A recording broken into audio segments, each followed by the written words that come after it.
안녕하세요. 태아의 듣는 이야기입니다. 정말 면목이 없네요. 코로나에 걸려서 몸이 너무 안 좋아져서 2주나 쉬게 되었습니다. 과거에 밀접 접촉자로 자가격리를 한 적은 있었는데 제가 직접 걸리게 된 건 처음이다 보니까 엄청 당황을 했어요. 그러는 동시에 목이 너무 안 좋아져서 말을 하기가 힘들더라고요. 그래도 지금은 다 나아서 원래의 몸 상태를 되찾고 있습니다. 그럼에도 불구하고 제가 월요일 10시에 원래 영상을 올려야 되는데 지각을 했습니다. 정말 죄송하고요. 앞으로는 제가 좀 더 부지런하게 준비해서 쉬거나 지각하는 일 없도록 하겠습니다. 오늘 들려드릴 이야기는 했었 썼었다 입니다. 이 책은 사진집 겸 산문집인데요. 책이 꽤 두껍긴 한데 절반이 사진이기 때문에 실제로는 그렇게 길지 않습니다. 책에는 작가님의 어린 시절 이야기가 들어있어요. 누군가의 이야기를 듣는다는 건 되게 흥미진진한 일인 것 같아요. 사실 저도 요즘 관심 갖고 있는 게 내 이야기를 어떻게 스토리텔링해서 다른 사람한테 들려줄까거든요. 그래서 이렇게 책으로 볼 때마다 참 놀라고 합니다. 책 읽는 것을 허락해 주신 작가님께 감사드리고요. 이번 이야기도 재미있게 들어주세요. 계속 저의 이야기가 듣고 싶으시다면 구독과 좋아요 부탁드릴게요. 낭독 시작합니다. 했었었다. 김용선 지음 출판사 0010.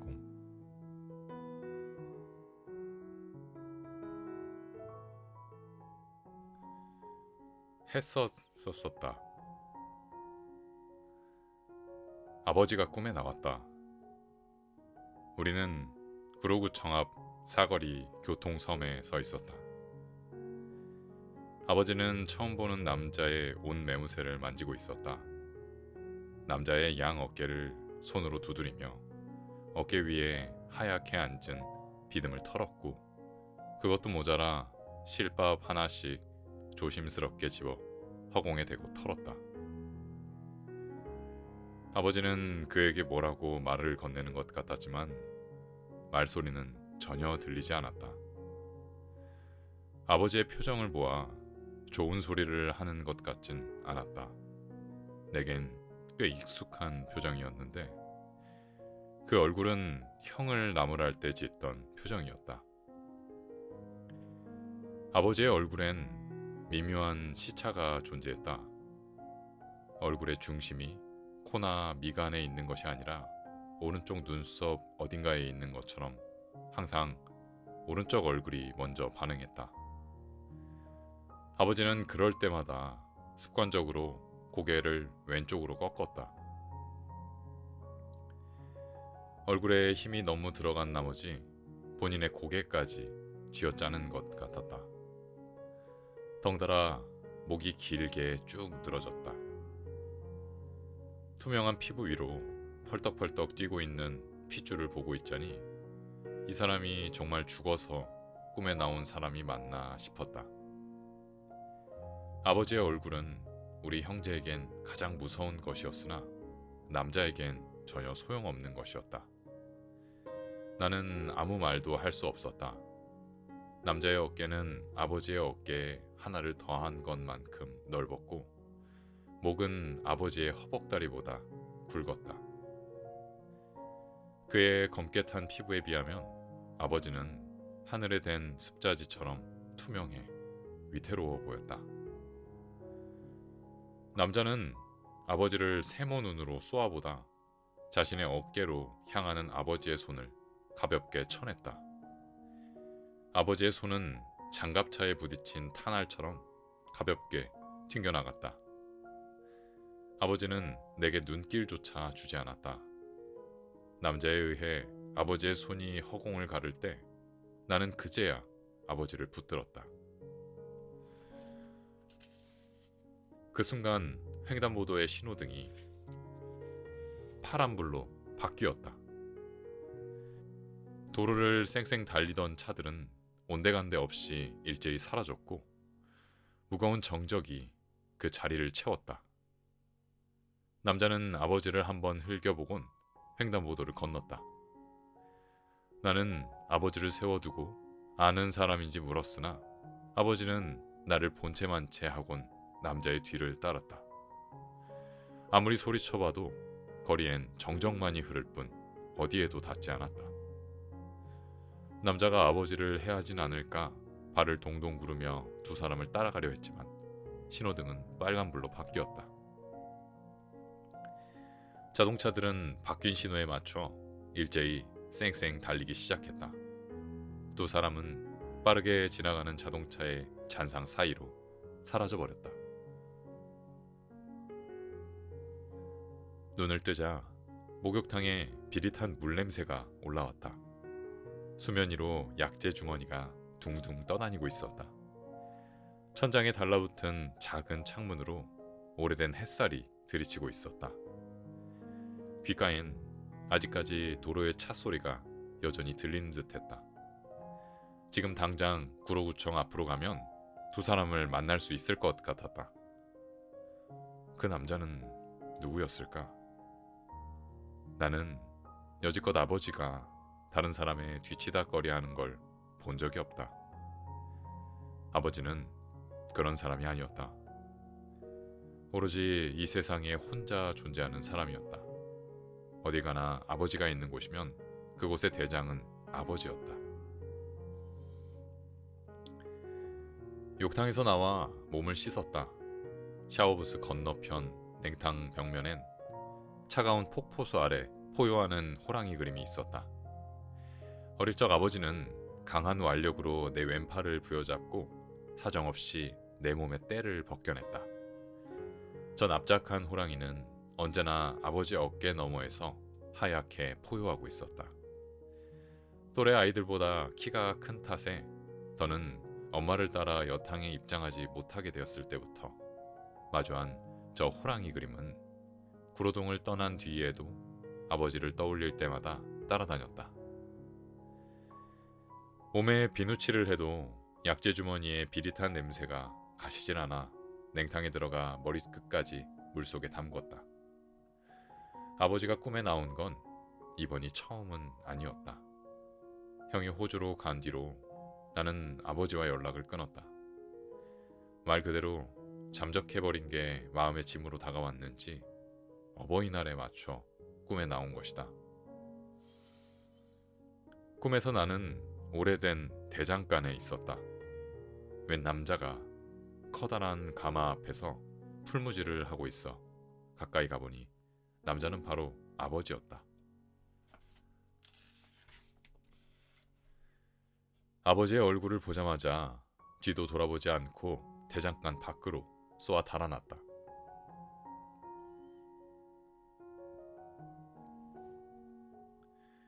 그 무렵 엄마는 아버지와 연락하는지 내게 물었다. 엄마는 여태껏 단 한 번도 아버지의 안부를 먼저 묻던 적이 없었다. 나는 엄마의 무릎에 고개를 저었고 엄마는 아버지가 꿈에 나왔다고 했다. 엄마가 아직도 좋냐? 아버지는 종종 우리를 안방으로 한 명씩 불러 집 나간 엄마를 어떻게 생각하는지 묻곤 했다. 아버지는 우리의 대답을 잠자코 듣기만 했다. 나는 처음엔 엄마가 여전히 좋다고 했다가 나중엔 싫다고 했다. 아버지는 늘 엄마를 미워해선 안 된다고 했다. 정작 엄마를 못 살게 군 건 아버지였다. 아버지는 술을 마시고 들어오는 날이면 엄마를 심하게 때렸다. 아침에 일어나 피가 묻은 휴지를 정리하는 건 내 몫이었다. 누가 볼세라 그걸 집안 온 구석구석에 숨겨두었다. 가족들이 일어나 쓰레기통에 있는 피 묻은 휴지를 보면 싸움이 다시 이어질 것만 같았다. 신발장 뒤편은 잊고 싶은 것을 버릴 때 자주 이용하던 곳이었다. 벽과 신발장 틈 사이 얇고 긴 암흑은 지난밤 있었던 일을 모두 삼켰다. 부엌 찬장 제일 높은 곳에 쓰지 않는 그릇 속에 숨기기도 했다. 엄마가 식사 준비 중에 그릇 사이에서 피 묻은 휴지를 발견하곤 조용히 쓰레기통에 버리는 걸 보기 전까지. 나중에 아버지의 유품을 정리하면서 알게 된 사실이지만 아버지의 이름의 호자가 범호자가 아닌 호경호였다는 걸 알고 나는 아주 크게 실망했다. 아버지를 떠올릴 때마다 목욕탕에 그 호랑이를 떠올렸던 게 억울했다. 아버지를 호랑이 같다고 생각한 것이 너무 아까웠다. 아버지를 그렇게 무서워할 필요가 없었다. 한자가 익숙하지 않은 탓에 옥편을 찾아보니 호경 호자를 사람 이름에 쓰일 때는 밝은 모양이라는 뜻으로 많이 사용되었고 잘 사용하지 않는 뜻으로는 곡괭이라는 뜻도 있었다. 그 좋은 이름을 두고 그렇게 가족들을 못살게 군 걸 보면 이 세상엔 이름 따위 없는 편이 더 낫지 않을까? 이름은 도대체 무엇을 위한 것이지? 아버지는 종종 술 취한 목소리로 내 이름의 한자의 뜻까지 같이 불렀다. 나는 한글을 다 떼고도 오랫동안 공책에 이름을 수없이 받아 적어야 했다. 아버지는 왜 그렇게 이름에 집착했을까? 저마다 가지고 있는 이름은 태어날 때 어떤 바람이나 기대를 갖고 주어지기 마련이다. 하지만 그건 이름의 주인의 삶과는 상관없는 것이다. 할아버지와 할머니 모두 아버지가 커서 처와 자식을 때리는 건 예상에 없었을 것이다. 우리는 생의 어느 순간에 이름을 한번 바꿔야 하지 않을까? 지금 이름을 바꿔야 한다면 지금까지 살아온 생을 바탕으로 지어야 할까? 다시 새로운 바람을 담아서 지어야 할까? 엄마의 꿈속에서 아버지는 공원 벤치에서 웬 여자와 함께 앉아 있었다. 여자는 아버지 옆에서 엄마를 밀어내며 아버지에게 말도 못 붙이도록 회방을 놓았다. 엄마는 그 여자가 못마땅하여 니년이 뭔데 애들 아빠 옆에서 방해하는 거야 라며 머리채를 잡고 끌어내려 했으나 여자는 안간힘을 쓰며 아버지에게서 떨어지지 않았다. 아버지는 옆에서 그러거나 말거나 못 본 채 담배만 뻐끔뻐끔 피워댔다. 우리는 왜 다시 아버지를 찾는 걸까? 그 소나기에서 어떻게든 벗어나려고 했으면서. 욕탕 입구에 쌓인 수건 더미에서 수건을 한 장 집어들고 머리를 털었다. 꿈에 나온 아버지의 모습이 너무도 생생했기 때문에 이참에 구로구청으로 가볼 생각이었다. 그 남자는 누구였을까? 우리가 지금 당장 알아채지 못할 뿐 꿈을 꾸는 데는 그만한 이유가 있다. 일전에 아버지가 꿈에 나와 대장간에서 풀무지를 하고 있던 건 곡괭이를 만들기 위한 것이 아니었을까? 농사를 짓는 집안에서 태어나 상경하여 만져보지 못한 농기구를 이제서야 한 번쯤 만져보고 싶었던 건 아닐까? 나는 곧바로 아니야. 아버지는 그런 사소한 후회는 하지 않는 사람이지 라고 중얼거린다. 죽은 자는 말이 없다. 세상에 그것만큼 불공평한 일은 없다. 목욕탕은 구로시장 안에 있었다.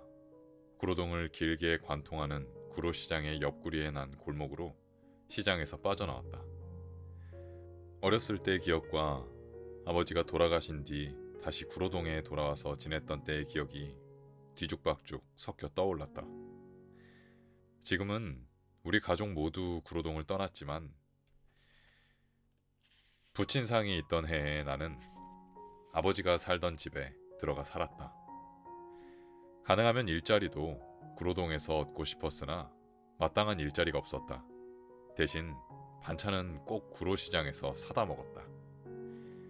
밤이면 엄마가 운영하던 라이브 카페에 손님들이 남기고 간 키핑 위스키를 한 병씩 마셨다.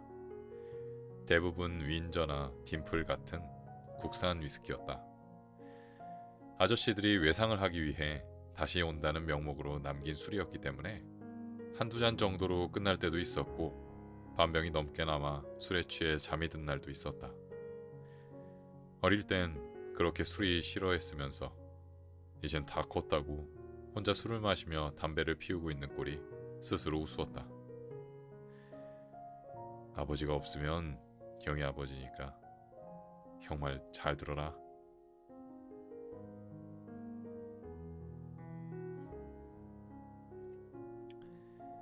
아버지의 부고를 들은 건 3월, 개나리가 필 무렵이었다. 동네에서 가장 먼저 개나리 피어나 담장이 노랗게 물든 집은 올봄 내내 자랑을 해도 좋겠다고 생각했다. 아버지는 그렇게 날이 좋던 날, 아니 그 이전부터 집안에 누워 움직이질 않았다. 부검은 장례식을 치르는 중에 진행됐다. 부검을 원치 않았으나 담당 형사는 집에서 시신이 발견되었기 때문에 사인을 정확히 검사해봐야 한다고 했다.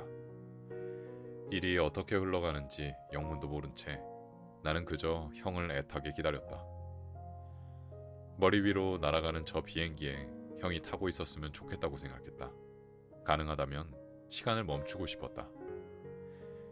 가능하다면. 아버지가 돌아가시기 전 일요일에 아버지에게 전화가 왔었다. 당시 나는 전화를 받지 않았다. 다시 전화하고 구로동에 들릴까 고민했지만 나는 아무것도 하지 않았다. 그때 다시 연락하지 않은 죄로 나는 방바닥에 눌어붙은 부패물을 싹싹 닦고 그 자리에 누웠다. 아버지에게 복수한답시고 신경 쓰지 않았던 모든 것들이 내 몫으로 돌아왔다.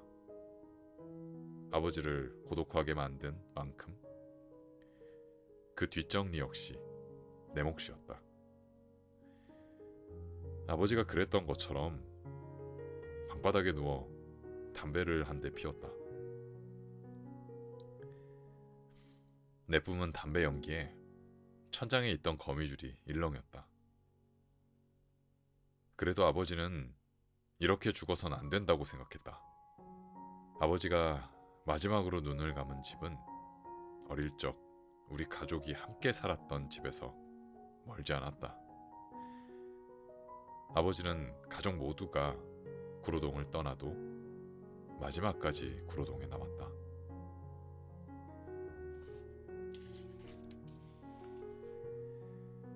구로시장을 빠져나오니 당구장이 눈에 들어왔다. 구로동에 다시 들어왔을 때 할 일이 없으면 종종 들렀던 곳이다. 어쩌다 한 번씩 공이 맞부닥칠 때 나는 소리가 어찌나 경쾌하던지 우리도 이렇게 한번 딱 소리 나게 만날 수 있으면 좋겠다고 생각했다. 당구를 칠 줄도 모르면서 당구장에 들른 건 순전히 아버지 때문이다. 언젠가 아버지는 술을 마신 후 당구장에 간다고 했다. 보통은 술에 취해 잠이 드는데 느닷없이 당구장에 간다고 하니 무슨 일인지 물었다.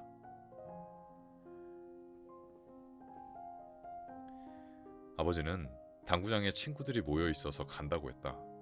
당구에 취미가 없으나 가만히 앉아있기 심심해 종종 치기도 한다고 했다. 그는 운동회에 와서도 돗자리에 앉아 담배만 피웠던 사람이었다. 그런 사람이 당구장에 가서 공을 치기 위해 몸을 이리저리 움직인다고 생각하니 웃겼다. 아버지가 당구를 하는 모습은 보지 못했지만 당구장이 새삼스레 친근하게 다가왔다. 구로동에 올 일이 생기면 약속 시간보다 좀 더 일찍 도착해 동네를 둘러보며 꼬박꼬박 10,000원을 썼다. 목욕탕에 간 것도 순전히 돈을 쓰기 위한 것이었다. 주로 구로시장을 걸으며 간식을 사 먹거나 인형 뽑기를 하면서 돈을 허투루 썼다. 어쩌다 아버지와의 약속 시간에 딱 맞춰 도착하면 아버지를 보고 난 뒤에 구로동을 배회하며 마저 10,000원을 썼다. 남은 돈을 지나가는 아이에게 그냥 쥐어준 적도 있다. 구로동에서 10,000원을 쓰는 건 우리 가족을 위한 일종의 추모 의식 같은 것이었다. 그냥 내가 그렇게 정한 것이었다. 어릴 때 아버지의 지갑에서 10,000원씩 훔쳤을 땐 먹을 것도 많고 놀거리도 많았는데 막상 돈을 마음대로 쓸 수 있는 때가 오니 영 할 만한 게 없었다. 어릴 때처럼 동네에 오락실이라도 남아있으면 야금야금 썼을 텐데 이젠 모두 사라지고 없었다. 어릴 때는 탱탱볼이나 알록달록한 문구용 가위 같은 것을 사기도 사고 유행이 다 지난 요요를 사서 혼자 오랫동안 가지고 놀기도 했다. 훔친 돈으로 사 모은 물건들은 집에 갖고 들어갈 수 없어 학교 사물함에 차곡차곡 모아두었다. 방과 후에 아무도 없는 교실에서 모아둔 소품들을 한 번씩 돌아가며 쥐어보는 건 엄마가 없는 집에 돌아가기 위한 내 나름대로의 의식이었다. 한 손에 들어오는 단단한 안정감이 헛헛한 마음을 달래주었다. 당구장을 지나 아버지가 살았던 집 쪽으로 걸었다. 지금은 누가 살고 있는지 슬쩍 보고 싶었으나 담벼락 너머엔 인기척이 없었다. 언덕을 곧장 올라가 우리 가족이 살았던 연립빌라 앞으로 갔다. 빌라 담장엔 여전히 휴대폰 번호가 크게 쓰여 있었다. 아버지를 만날 때마다 종종 이 빌라에 대해 종종 물었으나 아버지는 그곳에 가지 말란 말만 할 뿐 별다른 이야기를 하지 않았다. 세세한 사정은 알 수 없으나 아버지는 도장을 잘못 찍는 바람에 하루아침에 쫓겨나 얼마간 공장과 찜질방으로 가며 생활했다. 빌라는 IMF 사태 이후 건물을 소유하고 있던 회사의 부도로 인해 몇 년 뒤에 경매에 넘어갔다고 했다. 다시 구로동에 돌아와 살았을 때 가장 먼저 찾은 곳 역시 이 빌라였다. 현재는 고물상 아저씨가 빌라의 대문에 자물쇠를 걸어두고 앞마당을 본인의 창고처럼 사용하고 있었다. 담벼락에 크게 쓰여있는 휴대폰 번호는 고물상 아저씨의 것이었다. 그의 말에 따르면 건물은 사실상 소유권이 공중분해된 격이라 몇 년간 방치되어 가출한 중고등학생들이 건물 안에서 담배를 피우고 술을 마셔대는 아지트였다. 동네의 골칫거리라고 했다. 우리 가족이 살던 집이 혹여나 건물 안에서 학생들에게 사고라도 날까봐 본인은 방황하는 학생들이 들어가지 못하게 입구만 지키고 있을 뿐 건물의 소유권이나 법적 상황에 대해선 본인과는 별개의 일이라고 했다. 나는 연신 고개를 끄덕였다. 동네 주민들 역시 방치된 건물을 관리해주는 사람이 있으니 안심되고 아저씨 입장에선 고물을 쌓아둘 곳이 있으니 상부상조인 셈이었다. 아저씨에게 이 빌라에 관한 지난한 가족사를 털어놓았다. 그렇게 서로의 사연을 교환한 뒤에 집 안으로 들어갈 수 있었다. 사람이 들어가지 못하도록 현관 문고리를 떼어놔서 고물상 아저씨에게 빠루를 빌려 오랫동안 문을 뜯었다. 집을 나오는 건 쉬웠어도 다시 들어갈 땐 큰 노력이 필요했다. 집은 좁고 긴 거실 끝에 주방이 있고 그 옆으로 안방과 작은 방이 나란히 붙어있는 형태였다. 작은 방엔 우리 형제가 쓰던 작은 장롱이 그때 그 자리에 여전히 자리 잡고 있었다. 장롱 서랍엔 엄마의 젊은 시절 사진이 담긴 앨범이 있었다. 엄마가 보고 싶을 때면 밤에 혼자 펼쳐봤던 앨범이었다. 장롱 안 가득히 쌓여있는 이불 사이엔 부모님이 함께 이불 공장을 운영했을 때 사용했던 어음 다발도 있었다. 거실엔 찬장에 들어가 있을 법한 집기가 내장이 터진 것처럼 모두 밖으로 쏟아져 나와 있었다. 안방엔 가구들이 어지럽게 엉켜 있었다. 책상은 네 발을 든 채로 침대에 누워 있었고 서랍장은 침대에 걸터 앉은 듯 삐딱하게 서 있었다. 꼭 어릴 적 형 친구들이 와서 아무렇게나 앉아 담배를 몰래 피우고 있던 풍경 같았다. 아버지는 급하게 쫓겨나왔다고 했었는데 이 사단은 도대체 누가 낸 걸까? 거실 한쪽엔 쓰레기 봉투가 입을 벌린 채 덩그러니 놓여 있었다. 서랍장마다 귀중품이 될 만한 것들도 모두 그대로였다. 어릴 적 엄마를 때릴 때마다 아버지의 손에서 유난히 빛나던 커다란 금반지도 그대로 남아 있었다. 엄마가 두르고 있던 금부치도 그대로였다. 집안에 남아있는 흔적들은 서로 다른 진술을 하고 있었다. 도대체 이 난장판은 누가 피운 거지? 엄마는 그 흔한 결혼 반지 하나 없이 시집와서 결혼식 때도 고모에게 급히 반지를 빌렸다고 했다. 서랍장에 있던 건 결혼식이 끝나자마자 고모가 달려와 빌려준 반지부터 빼간 게 한이 되어 모았다던 금부치였다. 김용선과 놀고 싶으면 배를 눌러라. 나는 분명히 그렇게 적었었다. 현관문 옆 초인종 아래엔 김용선과 놀고 싶으면 배를 까지만 적혀 있었고 그 글씨 위로 가로줄이 그어져 있었다. 나는 왜 또 글을 쓰다 말았을까? 모두가 떠난 집을 마지막으로 나올 때 아버지의 심정은 어땠을까? 이제는 구로동에 우리 가족 누구도 살지 않고 벨은 누를 사람도 없을 뿐더러 아무리 눌러도 울리지도 않는다. 연립 빌라를 지나 구로구청 쪽으로 마저 걸었다.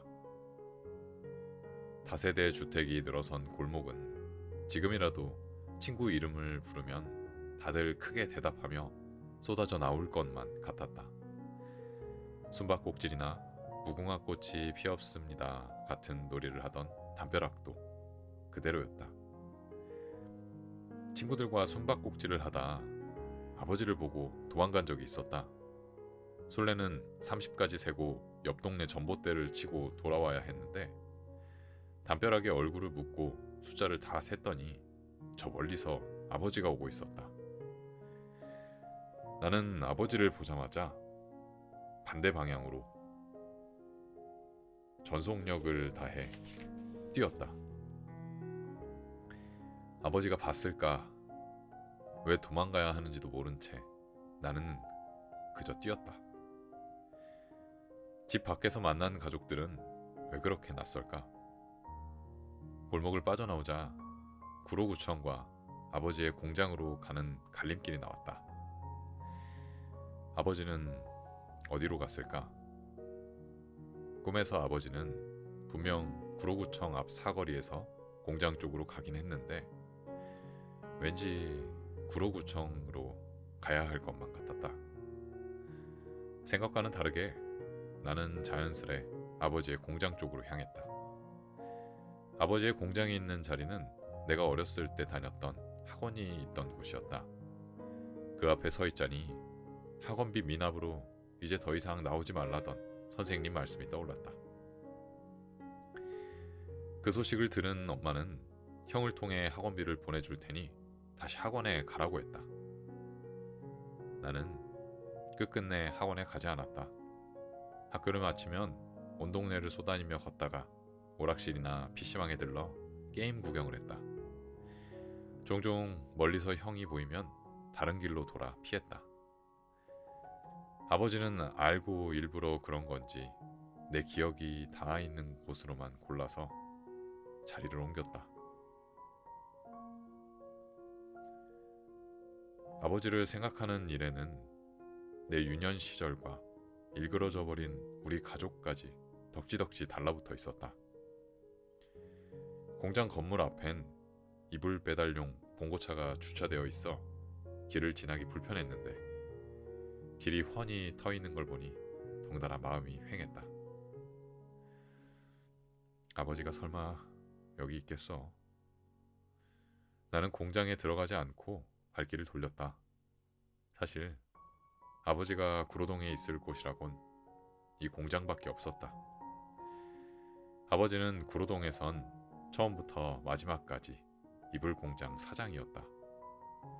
아버지의 유고를 안치한 평택은 되레 아버지에게서 멀어진 것 같아 웬만해선 가지 않았다. 평택은 둘째 큰아버지를 모신 곳이었다. 셋째 큰아버지의 직장도 그 근처라 어른들의 말을 따를 수밖에 없었다. 그 외엔 평택은 아무런 연고가 없는 곳이었다. 아버지는 생전 가보지도 않은 평택에서 뭐라고 지낼까? 아버지는 8남매 중 막내로 둘째 큰아버지를 가장 무서워했다고 했다. 그래도 평택에선 큰아버지가 무서워 술, 담배도 마음대로 하지 못하고 평생 하던 대장 노릇을 죽어서야 내려놓았으니 그것도 그 나름대로 아버지에겐 안식이 되지 않을까. 구로구청 앞 사거리는 한산했다. 당연하게도 거리에선 꿈에서 본 남자는 찾을 수 없었다. 화단에 아무렇게나 걸터앉아 지나다니는 사람들을 유심히 쳐다봤다. 사실 아버지가 다시 돌아올 리는 없을 테고 꿈에서 본 남자가 다시 나타나진 않을까. 학교 시간이 됐는지 아이들이 몸뚱어리만한 가방을 메고 삼삼오오 지나갔다. 아이를 데리러 나온 엄마는 어깨에 아이 가방을 끼운 채로 아이더러 찻길에선 뛰지 말라고 다그쳤다. 속절없이 파란 하늘에 걸린 가로등이며 비행기며 구름이며 죄다 소나기 위에 쥐고 짓이기고 싶었다. 구로동을 걷다 보면 질투가 나서 견딜 수가 없다. 오늘이 마지막이다. 앞으로는 구로동을 찾지 않을 것이다. 아버지가 그랬던 것처럼 우리가 살던 집에 문을 닫는다. 그뿐이다.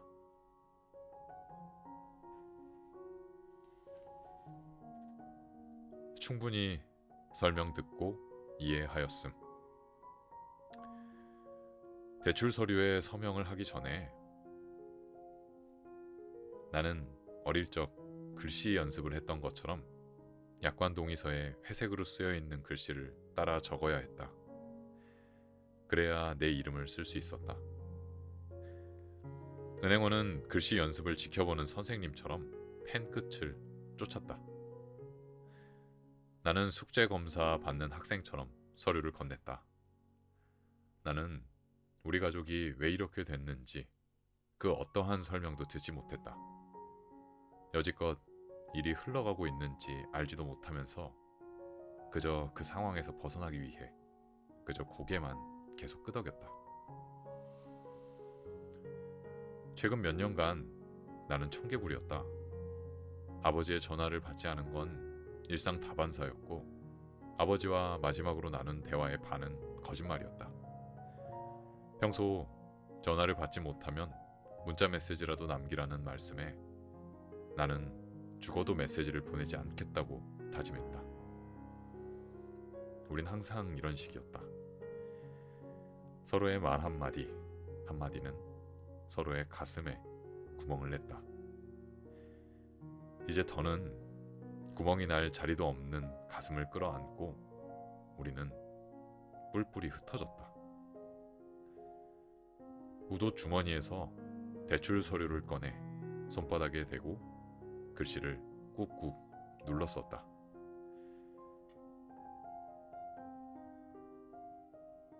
종이에 마침표를 찍을 때마다 구멍이 뚫려 펜끝이 손바닥을 찔렀다. 서류를 은행원이 접어준 대로 아무렇게나 접어 화단에 심었다.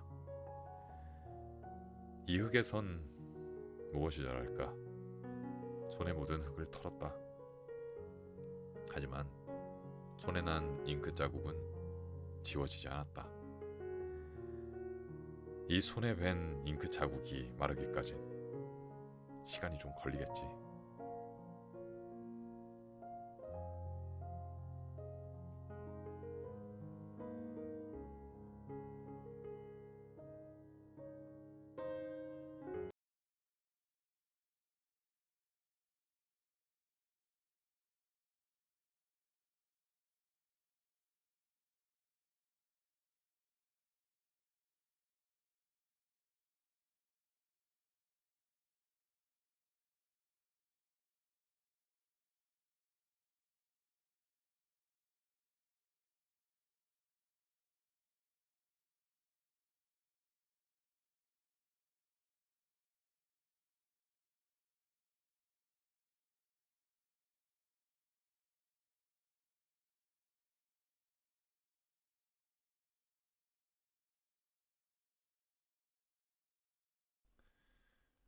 했었었다.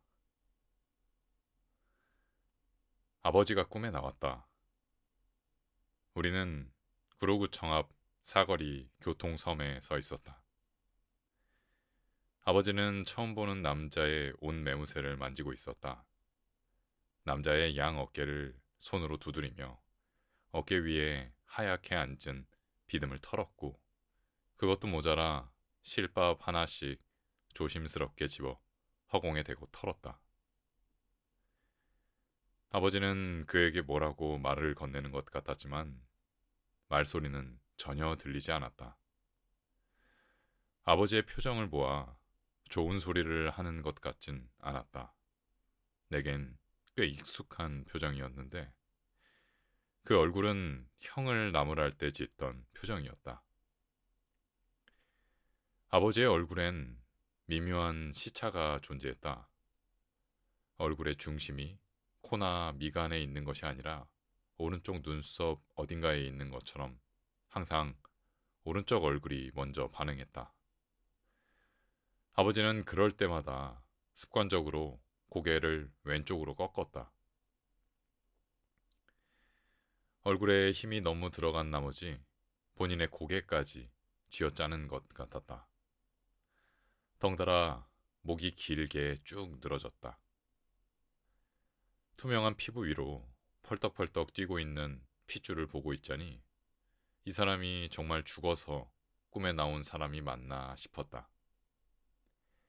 아버지의 얼굴은 우리 형제에겐 가장 무서운 것이었으나 남자에겐 전혀 소용없는 것이었다. 나는 아무 말도 할 수 없었다. 남자의 어깨는 아버지의 어깨에 하나를 더한 것만큼 넓었고 목은 아버지의 허벅다리보다 굵었다. 그의 검게 탄 피부에 비하면 아버지는 하늘에 댄 습자지처럼 투명해 위태로워 보였다.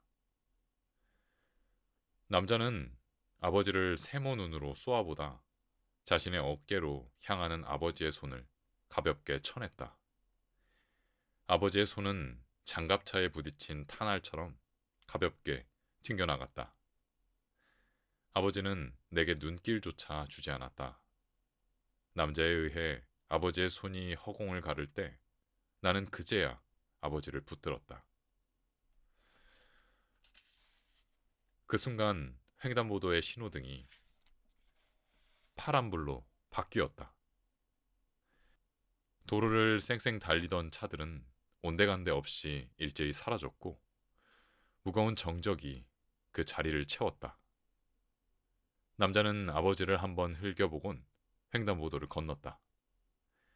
나는 아버지를 세워두고 아는 사람인지 물었으나 아버지는 나를 본체만 채 하곤 남자의 뒤를 따랐다.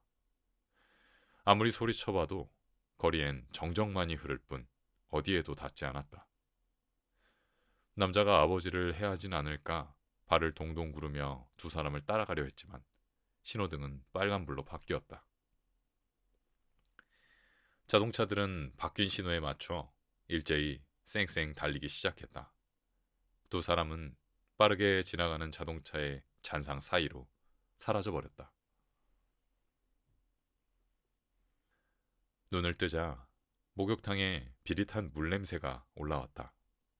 수면 위로 약재 주머니가 둥둥 떠다니고 있었다. 천장에 달라붙은 작은 창문으로 오래된 햇살이 들이치고 있었다.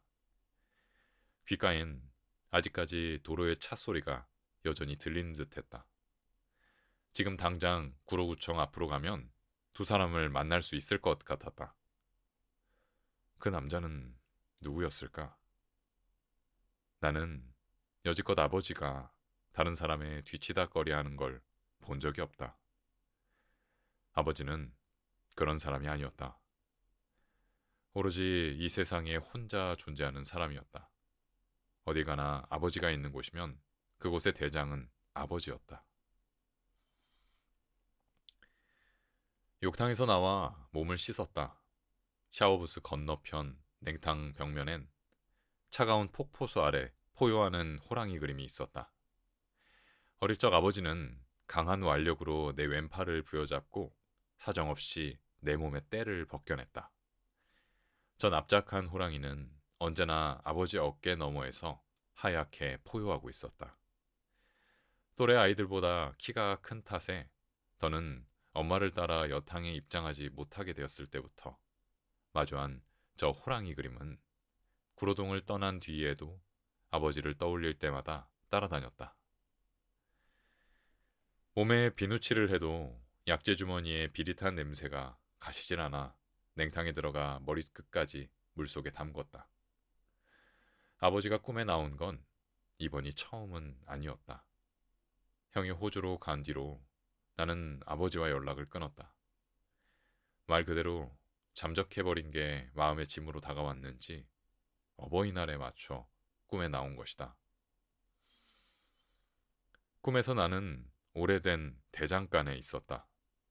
웬 남자가 커다란 가마 앞에서 풀무질을 하고 있어 가까이 가보니 남자는 바로 아버지였다.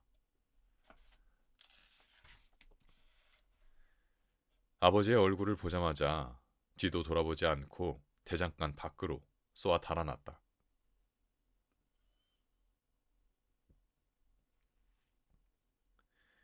그 무렵 엄마는 아버지와 연락하는지 내게 물었다. 엄마는 여태껏 단 한 번도 아버지의 안부를 먼저 묻던 적이 없었다. 나는 엄마의 무릎에 고개를 저었고 엄마는 아버지가 꿈에 나왔다고 했다. 엄마가 아직도 좋냐?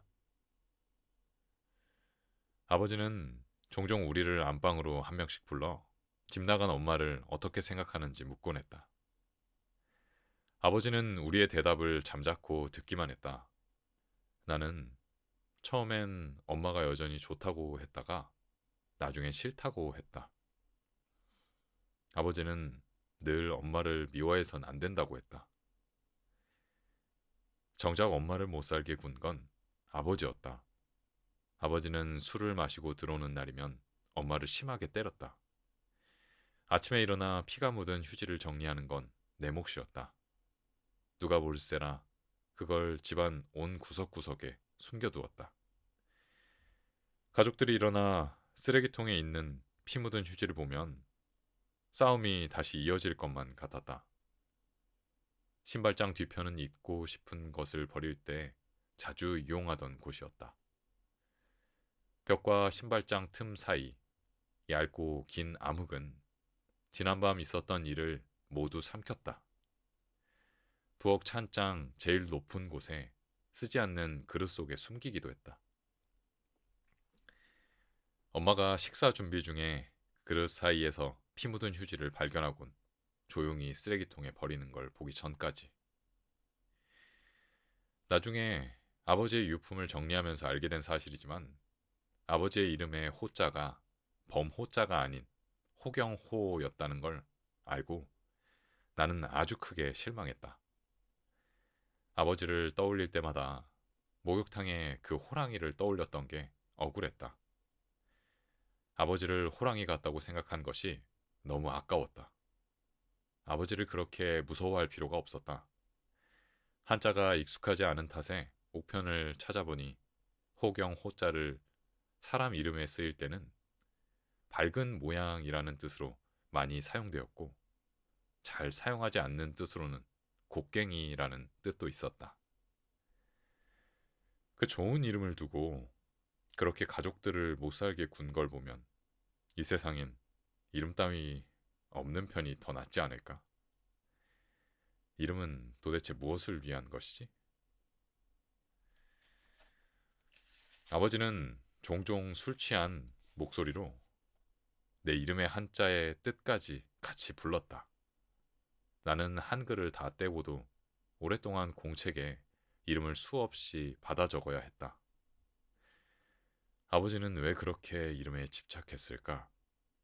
저마다 가지고 있는 이름은 태어날 때 어떤 바람이나 기대를 갖고 주어지기 마련이다.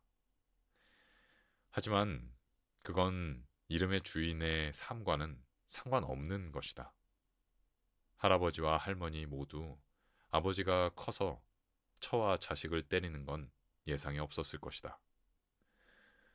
우리는 생의 어느 순간에 이름을 한번 바꿔야 하지 않을까?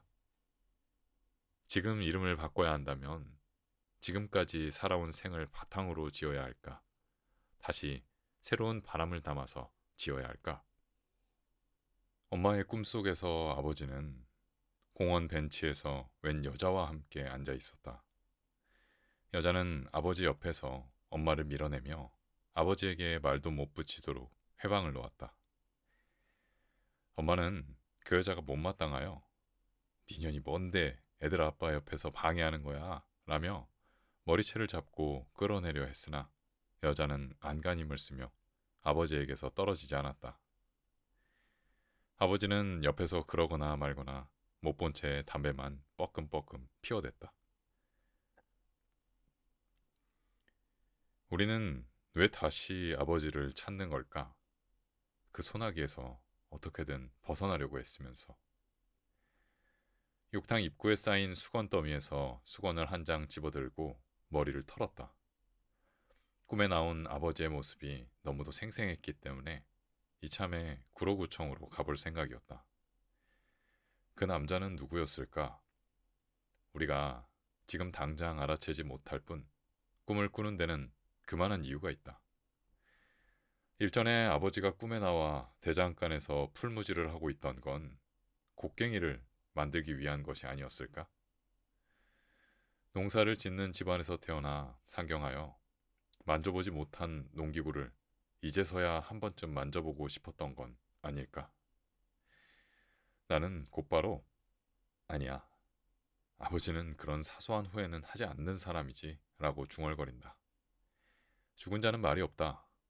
세상에 그것만큼 불공평한 일은 없다. 목욕탕은 구로시장 안에 있었다. 구로동을 길게 관통하는 구로시장의 옆구리에 난 골목으로 시장에서 빠져나왔다. 어렸을 때의 기억과 아버지가 돌아가신 뒤 다시 구로동에 돌아와서 지냈던 때의 기억이 뒤죽박죽 섞여 떠올랐다. 지금은 우리 가족 모두 구로동을 떠났지만 부친상이 있던 해에 나는 아버지가 살던 집에 들어가 살았다. 가능하면 일자리도 구로동에서 얻고 싶었으나 마땅한 일자리가 없었다.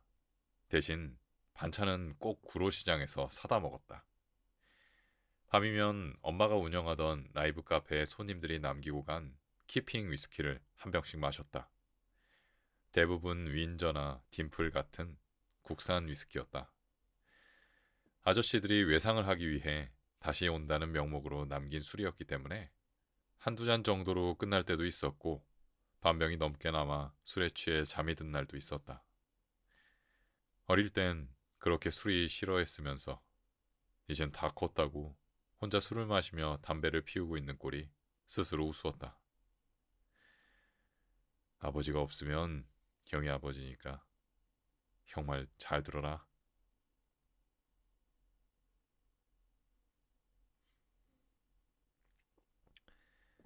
아버지의 부고를 들은 건 3월. 개나리가 필 무렵이었다.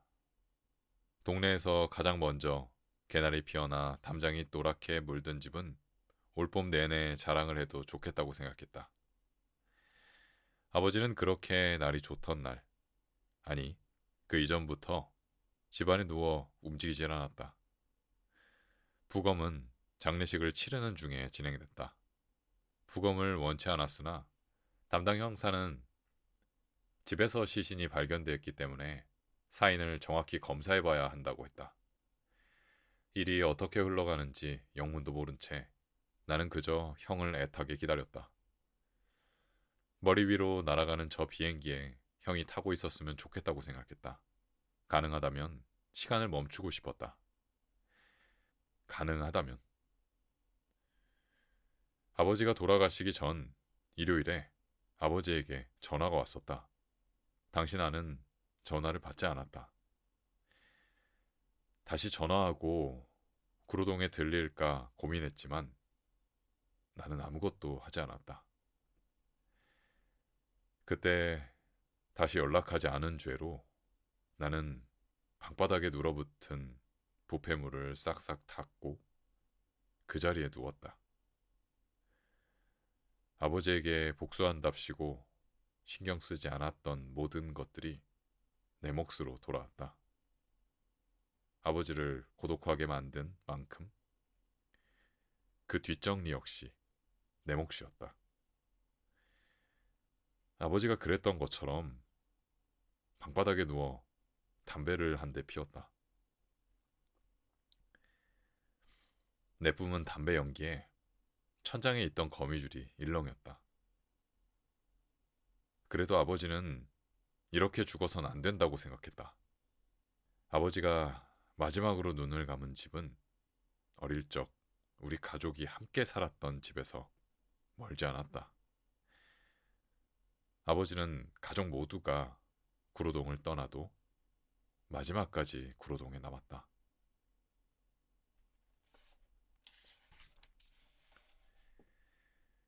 구로시장을 빠져나오니 당구장이 눈에 들어왔다. 구로동에 다시 들어왔을 때 할 일이 없으면 종종 들렀던 곳이다. 어쩌다 한 번씩 공이 맞부닥칠 때 나는 소리가 어찌나 경쾌하던지 우리도 이렇게 한번 딱 소리 나게 만날 수 있으면 좋겠다고 생각했다. 당구를 칠 줄도 모르면서 당구장에 들른 건 순전히 아버지 때문이다. 언젠가 아버지는 술을 마신 후 당구장에 간다고 했다. 보통은 술에 취해 잠이 드는데 느닷없이 당구장에 간다고 하니 무슨 일인지 물었다.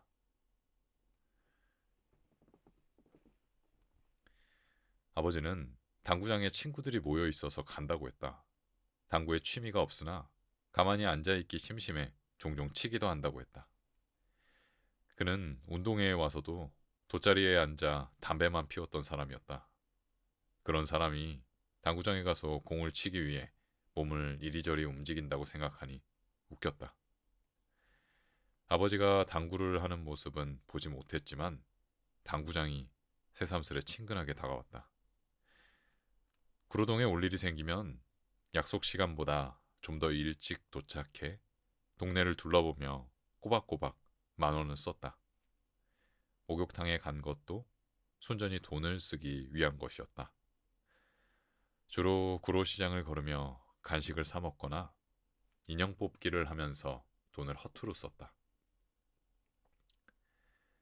어쩌다 아버지와의 약속 시간에 딱 맞춰 도착하면 아버지를 보고 난 뒤에 구로동을 배회하며 마저 10,000원을 썼다. 남은 돈을 지나가는 아이에게 그냥 쥐어준 적도 있다. 구로동에서 10,000원을 쓰는 건 우리 가족을 위한 일종의 추모 의식 같은 것이었다. 그냥 내가 그렇게 정한 것이었다. 어릴 때 아버지의 지갑에서 10,000원씩 훔쳤을 땐 먹을 것도 많고 놀거리도 많았는데 막상 돈을 마음대로 쓸 수 있는 때가 오니 영 할 만한 게 없었다. 어릴 때처럼 동네에 오락실이라도 남아있으면 야금야금 썼을 텐데 이젠 모두 사라지고 없었다. 어릴 때는 탱탱볼이나 알록달록한 문구용 가위 같은 것을 사기도 사고 유행이 다 지난 요요를 사서 혼자 오랫동안 가지고 놀기도 했다. 훔친 돈으로 사 모은 물건들은 집에 갖고 들어갈 수 없어 학교 사물함에 차곡차곡 모아두었다. 방과 후에 아무도 없는 교실에서 모아둔 소품들을 한 번씩 돌아가며 쥐어보는 건 엄마가 없는 집에 돌아가기 위한 내 나름대로의 의식이었다. 한 손에 들어오는 단단한 안정감이 헛헛한 마음을 달래주었다. 당구장을 지나 아버지가 살았던 집 쪽으로 걸었다. 지금은 누가 살고 있는지 슬쩍 보고 싶었으나 담벼락 너머엔 인기척이 없었다. 언덕을 곧장 올라가 우리 가족이 살았던 연립빌라 앞으로 갔다. 빌라 담장엔 여전히 휴대폰 번호가 크게 쓰여 있었다. 아버지를 만날 때마다 종종 이 빌라에 대해 종종 물었으나 아버지는 그곳에 가지 말란 말만 할 뿐 별다른 이야기를 하지 않았다. 세세한 사정은 알 수 없으나 아버지는 도장을 잘못 찍는 바람에 하루아침에 쫓겨나 얼마간 공장과 찜질방으로 가며 생활했다. 빌라는 IMF 사태 이후 건물을 소유하고 있던 회사의 부도로 인해 몇 년 뒤에 경매에 넘어갔다고 했다. 다시 구로동에 돌아와 살았을 때 가장 먼저 찾은 곳 역시 이 빌라였다. 현재는 고물상 아저씨가 빌라의 대문에 자물쇠를 걸어두고 앞마당을 본인의 창고처럼 사용하고 있었다. 담벼락에 크게 쓰여있는 휴대폰 번호는 고물상 아저씨의 것이었다. 그의 말에 따르면 건물은 사실상 소유권이 공중분해된 격이라 몇 년간 방치되어 가출한 중고등학생들이 건물 안에서 담배를 피우고 술을 마셔대는 아지트였다. 동네의 골칫거리라고 했다. 우리 가족이 살던 집이. 혹여나 건물 안에서 학생들에게 사고라도 날까봐 본인은 방황하는 학생들이 들어가지 못하게 입구만 지키고 있을 뿐 건물의 소유권이나 법적 상황에 대해선 본인과는 별개의 일이라고 했다. 나는 연신 고개를 끄덕였다. 동네 주민들 역시 방치된 건물을 관리해주는 사람이 있으니 안심되고 아저씨 입장에선 고물을 쌓아둘 곳이 있으니 상부상조인 셈이었다. 아저씨에게 이 빌라에 관한 지난한 가족사를 털어놓았다. 그렇게 서로의 사연을 교환한 뒤에 집 안으로 들어갈 수 있었다. 사람이 들어가지 못하도록 현관 문고리를 떼어놔서 고물상 아저씨에게 빠루를 빌려 오랫동안 문을 뜯었다. 집을 나오는 건 쉬웠어도 다시 들어갈 땐 큰 노력이 필요했다. 집은 좁고 긴 거실 끝에 주방이 있고 그 옆으로 안방과 작은 방이 나란히 붙어있는 형태였다. 작은 방엔 우리 형제가 쓰던 작은 장롱이 그때 그 자리에 여전히 자리 잡고 있었다. 장롱 서랍엔 엄마의 젊은 시절 사진이 담긴 앨범이 있었다. 엄마가 보고 싶을 때면 밤에 혼자 펼쳐봤던 앨범이었다. 장롱 안 가득히 쌓여있는 이불 사이엔 부모님이 함께 이불 공장을 운영했을 때 사용했던 어음 다발도 있었다. 거실엔 찬장에 들어가 있을 법한 집기가 내장이 터진 것처럼 모두 밖으로 쏟아져 나와 있었다. 안방엔 가구들이 어지럽게 엉켜 있었다. 책상은 네 발을 든 채로 침대에 누워 있었고 서랍장은 침대에 걸터 앉은 듯 삐딱하게 서 있었다. 꼭 어릴 적 형 친구들이 와서 아무렇게나 앉아 담배를 몰래 피우고 있던 풍경 같았다. 아버지는 급하게 쫓겨나왔다고 했었는데 이 사단은 도대체 누가 낸 걸까? 거실 한쪽엔 쓰레기 봉투가 입을 벌린 채 덩그러니 놓여 있었다. 서랍장마다 귀중품이 될 만한 것들도 모두 그대로였다. 어릴 적 엄마를 때릴 때마다 아버지의 손에서 유난히 빛나던 커다란 금반지도 그대로 남아 있었다. 엄마가 두르고 있던 금부치도 그대로였다. 집안에 남아있는 흔적들은 서로 다른 진술을 하고 있었다. 도대체 이 난장판은 누가 피운 거지?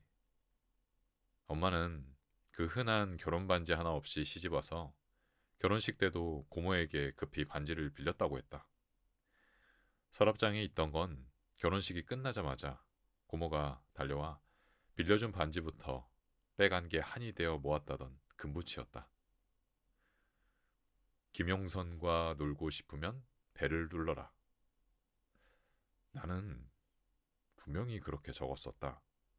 현관문 옆 초인종 아래엔 김용선과 놀고 싶으면 배를 까지만 적혀 있었고 그 글씨 위로 가로줄이 그어져 있었다.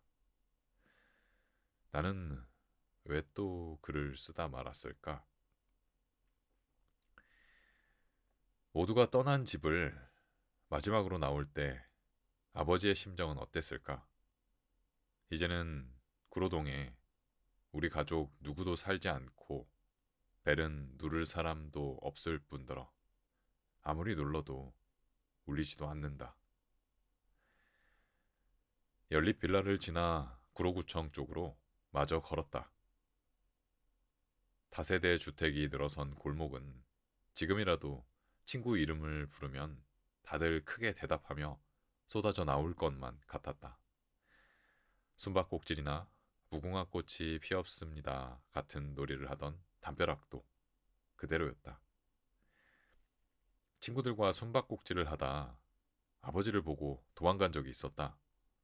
술래는 30까지 세고 옆 동네 전봇대를 치고 돌아와야 했는데 담벼락에 얼굴을 묻고 숫자를 다 셌더니 저 멀리서 아버지가 오고 있었다. 나는 아버지를 보자마자 반대 방향으로 전속력을 다해 뛰었다. 아버지가 봤을까? 왜 도망가야 하는지도 모른 채 나는 그저 뛰었다. 집 밖에서 만난 가족들은 왜 그렇게 낯설까? 골목을 빠져나오자 구로구청과 아버지의 공장으로 가는 갈림길이 나왔다. 아버지는 어디로 갔을까?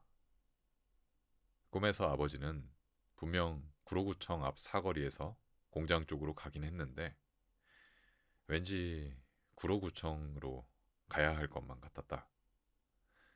생각과는 다르게 나는 자연스레 아버지의 공장 쪽으로 향했다. 아버지의 공장이 있는 자리는 내가 어렸을 때 다녔던 학원이 있던 곳이었다. 그 앞에 서 있자니 학원비 미납으로 이제 더 이상 나오지 말라던 선생님 말씀이 떠올랐다. 그 소식을 들은 엄마는 형을 통해 학원비를 보내줄 테니 다시 학원에 가라고 했다. 나는 끝끝내 학원에 가지 않았다. 학교를 마치면 온 동네를 쏘다니며 걷다가 오락실이나 PC방에 들러 게임 구경을 했다.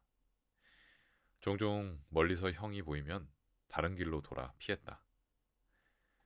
아버지는 알고 일부러 그런 건지 내 기억이 닿아 있는 곳으로만 골라서 자리를 옮겼다. 아버지를 생각하는 일에는 내 유년 시절과 일그러져 버린 우리 가족까지 덕지덕지 달라붙어 있었다. 공장 건물 앞엔 이불 배달용 봉고차가 주차되어 있어 길을 지나기 불편했는데 길이 훤히 터 있는 걸 보니 덩달아 마음이 휑했다. 아버지가 설마 여기 있겠어? 나는 공장에 들어가지 않고 발길을 돌렸다. 사실 아버지가 구로동에 있을 곳이라곤 이 공장밖에 없었다. 아버지는 구로동에선 처음부터 마지막까지 이불 공장 사장이었다. 아버지의 유고를 안치한 평택은 되레 아버지에게서 멀어진 것 같아 웬만해선 가지 않았다. 평택은 둘째 큰아버지를 모신 곳이었다. 셋째 큰아버지의 직장도 그 근처라 어른들의 말을 따를 수밖에 없었다. 그 외엔 평택은 아무런 연고가 없는 곳이었다. 아버지는 생전 가보지도 않은 평택에서 뭐라고 지낼까? 아버지는 8남매 중 막내로 둘째 큰아버지를 가장 무서워했다고 했다. 그래도 평택에선 큰아버지가 무서워 술, 담배도 마음대로 하지 못하고 평생 하던 대장 노릇을 죽어서야 내려놓았으니 그것도 그 나름대로 아버지에겐 안식이 되지 않을까. 구로구청 앞 사거리는 한산했다. 당연하게도 거리에선 꿈에서 본 남자는 찾을 수 없었다. 화단에 아무렇게나 걸터앉아 지나다니는 사람들을 유심히 쳐다봤다.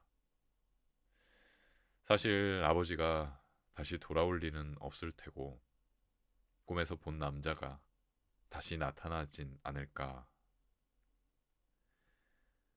학교 시간이 됐는지 아이들이 몸뚱어리만한 가방을 메고 삼삼오오 지나갔다. 아이를 데리러 나온 엄마는 어깨에 아이 가방을 끼운 채로 아이더러 찻길에선 뛰지 말라고 다그쳤다.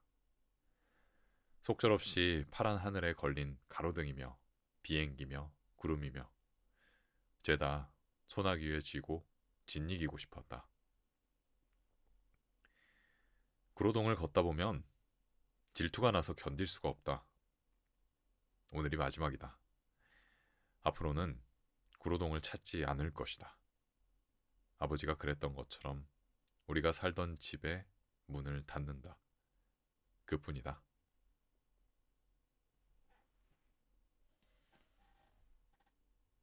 충분히 설명 듣고 이해하였음. 대출 서류에 서명을 하기 전에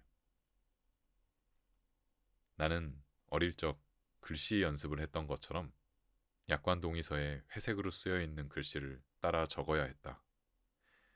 그래야 내 이름을 쓸 수 있었다. 은행원은 글씨 연습을 지켜보는 선생님처럼 펜 끝을 쫓았다. 나는 숙제 검사 받는 학생처럼 서류를 건넸다. 나는 우리 가족이 왜 이렇게 됐는지 그 어떠한 설명도 듣지 못했다. 여지껏 일이 흘러가고 있는지 알지도 못하면서 그저 그 상황에서 벗어나기 위해 그저 고개만 계속 끄덕였다. 최근 몇 년간 나는 청개구리였다. 아버지의 전화를 받지 않은 건 일상 다반사였고 아버지와 마지막으로 나눈 대화의 반은 거짓말이었다.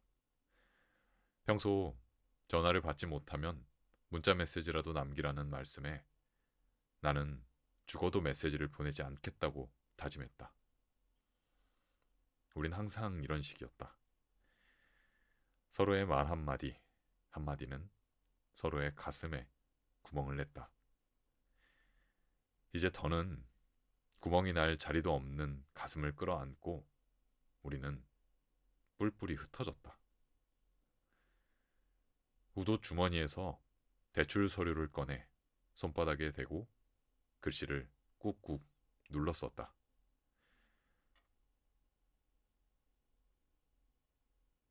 종이에 마침표를 찍을 때마다 구멍이 뚫려 펜끝이 손바닥을 찔렀다. 서류를 은행원이 접어준 대로 아무렇게나 접어 화단에 심었다. 이 흙에선 무엇이 자랄까? 손에 묻은 흙을 털었다. 하지만 손에 난 잉크 자국은 지워지지 않았다. 이 손에 밴 잉크 자국이 마르기까진 시간이 좀 걸리겠지.